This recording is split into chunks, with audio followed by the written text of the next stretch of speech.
Fala, concurseiro, se você não me conhece, meu nome é Samuel Luiz, este é o Legislação. Estamos aqui para a aula 10 do nosso quadro Cheiro de Prova, aquele quadro que traz dicas quentíssimas aí que podem cair na sua prova do concurso do Tribunal de Justiça do Estado do Rio de Janeiro. O que veremos na aula de hoje, professor?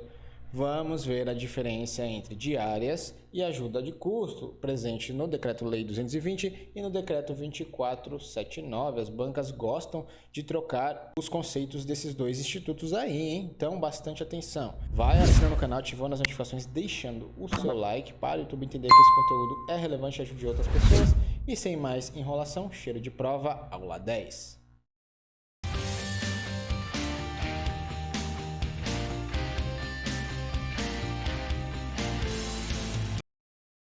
Próxima vantagem, ajuda de custo. Muito cuidado aqui, que as bancas adoram isso aqui, né? Trocar o conceito de ajuda de custo com diárias.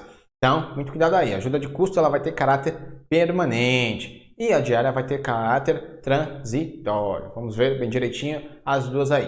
Vamos lá. Ajuda de custo vai ser para quê? A título de compensação para as despesas de viagem, mudança e instalação. Aqui o servidor ele é removido de ofício a critério da administração. Então, nada mais justo que se a administração quer que o servidor se desloque, saia do lugar onde ele vive para outro lugar, ela arque com as despesas, né? Então, a ajuda de custo vai ser para quê? Despesas de viagem, mudança e instalação. Ao funcionário que, em razão do exercício em nova sede, efetivamente se deslocar de sua residência, com caráter de permanência. Então, você sai da sua residência para outro lugar para trabalhar porque você foi removido de ofício lá pela administração. Então, ela vai arcar com as despesas de viagem, mudança e instalação. A ajuda de custo será arbitrada por quem? Pelo secretário de Estado ou dirigente dos órgãos diretamente subordinados ao governador, né? Governador, aqui os secretários e as autoridades diretamente subordinadas ao governador, né? São os amigos do rei lá, né? Então, eles que vão arbitrar o valor da ajuda de custo. Essa ajuda de custo ela vai ser entre 1 e 3 vezes o valor do vencimento do servidor. Então, ele vai poder receber entre 1 e 3 vezes o seu vencimento a título de ajuda de custo, salvo se missão no exterior. Nesse caso, vai competir ao governador de estado arbitrar o valor da ajuda de custo para o servidor que for exercer missão lá no exterior. Por quê? Porque aí é mais caro, né? O custo de vida lá no exterior é mais caro. Então, é o governador que vai decidir lá quanto o servidor vai receber a título de ajuda de custo em missão no exterior. No arbitramento da ajuda de custo serão levados em conta o quê? O vencimento do servidor, as despesas a serem realizadas e as condições de vida do local, né? Então vai fazer uma análise aqui sobre esses fatores e vai arbitrar lá o valor entre 1 e 3 vezes o vencimento do servidor. O funcionário receberá ajuda de custo correspondente a 1 mês de vencimento do seu cargo quando? Aqui é um caso excepcional. Quando ele for obrigado a permanecer fora da sua sede da unidade administrativa em objeto de serviço por mais de 30 dias, sem prejuízo das diárias a que fizer jus. O que está falando aí? Digamos que você lá no seu órgão, a administração vai falar que você vai fazer uma atividade em tal canto. Aí você, justiça itinerante, você vai ter que ir lá com a justiça itinerante lá prestar serviço judiciário lá numa cidade do interior.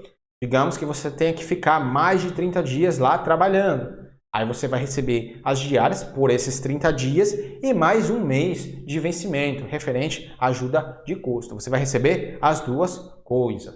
Quando obrigado a permanecer fora da sua unidade administrativa, em serviço por mais de 30 dias. Aí você vai receber 1 mês de vencimento do seu cargo a título de ajuda de custo. Mais as diárias também que você vai receber dia a dia que permanecer lá, né? Então, aí é um caso bem difícil, é um caso excepcionalíssimo. Vamos lá, mais disposições aqui a respeito da ajuda de custo. Não será concedida ajuda de custo ao funcionário que deixar ou reassumir o exercício do cargo, em virtude de quê? Mandato eletivo ou executivo. Por quê? Porque aqui o interesse é seu, né? Você que foi lá, se elegeu, aí foi exercer o seu mandato, agora você está voltando. Ou você está indo, ou você está voltando. Aí o interesse é seu. A administração não tem nada a ver com isso, então ela não vai pagar ajuda de custo para você e não.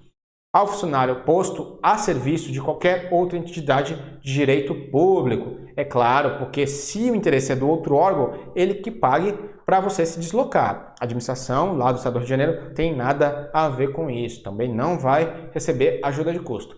E quando a designação para a nova sede for a pedido seu, você pediu para ser removido, então o interesse é seu, a administração não tem nada com isso, também não vai pagar o seu deslocamento. Vamos lá. O funcionário restituirá a ajuda de custo quando não se transportar para a nova sede ou local da missão nos prazos determinados. Se você não foi no prazo, você tem que devolver a ajuda de custo. Ou também você vai ter que restituir a ajuda de custo quando, antes de decorrido 3 meses, 90 dias, do deslocamento ou do término da incumbência, você fizer o quê? Retornar, pedir exoneração ou abandonar o serviço. Então, nesses casos, antes de decorrido 3 meses, se você voltar para o lugar onde você foi, pedir exoneração ou abandonar o serviço, você vai ter que devolver ajuda de custo. Tem um detalhe aí a respeito do pedido de exoneração. Se você pedir exoneração depois de 90 dias, aí você não precisa pagar. Se pedir exoneração antes de 90 dias, aí você precisa sim devolver a ajuda de custo. É isso que está falando aí. Não haverá obrigação de restituir quando o regresso for determinado de ofício, a própria administração manda você voltar. No caso de doença comprovada, você tem uma doença e precisa voltar, motivo de força maior, ou quando o pedido de exoneração for apresentado após 90 dias do exercício na nova sede ou local da missão. Foi o que eu acabei de falar aí. Se você pedir exoneração antes de 90 dias, aí você tem que devolver a ajuda de custo. Se você pedir exoneração depois de 90 dias, aí não precisa devolver mais nada.